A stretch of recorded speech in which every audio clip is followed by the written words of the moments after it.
आज हम grievance redressal पर बात करेंगे। सबसे पहले तो अडॉप्शन रेगुलेशंस में स्पेशलाइज्ड अडॉप्शन एजेंसी और डिस्ट्रिक्ट चाइल्ड प्रोटेक्शन यूनिट, इन दोनों पर यह जिम्मेदारी डाली गई है कि अगर पैप्स को किसी भी तरह की कोई शिकायत है तो 48 घंटों में 48 आवर्स में इसका निवारण होना चाहिए।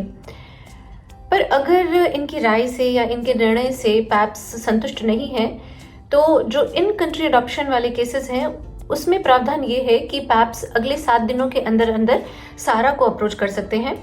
सारा का यहाँ मतलब है स्टेट अडॉप्शन रिसोर्स एजेंसी।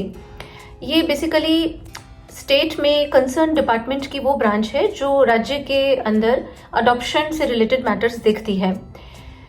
जिस दिन पैप्स सारा में अपनी एप्लीकेशन दाखिल करेंगे उसके बाद 15 दिनों के अंदर सारा को अपना डिसीजन देना होगा।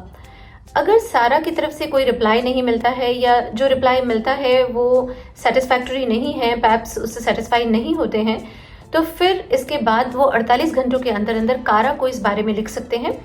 और प्रोविजन ये है कि CARA will have to further address the matter within 15 days from the date of receipt of application.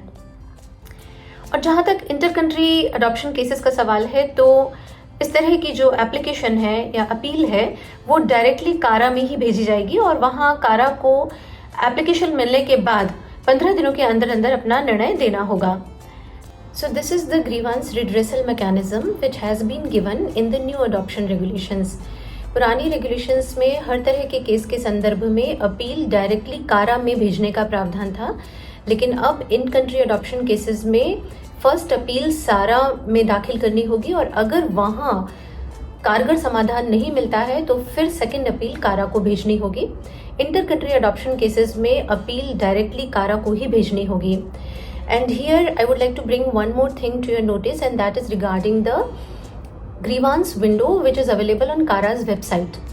अगर आप इस वेबसाइट पर दिए गए इस लिंक पर क्लिक करते हैं तो एक पेज ओपन होता है जहाँ ये मेंशन किया गया है कि सभी तरह के स्टेक होल्डर्स किसी भी तरह की क्वेरी या कंप्लेंट रेज कर सकते हैं और यहाँ उठाए गए इश्यू को लेकर के कारा की तरफ से 3 वर्किंग डेज में रिस्पांस दिया जाएगा और उसके बाद इस मामले को लेकर के जो भी कारा के साथ संवाद करना है, कम्युनिकेशन करना है, वो ईमेल के जरिए या फोन के जरिए किया जा सकता है। This online grievance redressal system appears to be different from what has been given in the adoption regulations. And I assume that both of these are open and available and can be used concurrently. How effective and efficient these systems are, I'm no one to comment on that. I'm not associated with Kara anymore. My endeavor on this channel is only to provide accurate information about the legal provisions. Thank you for watching this video.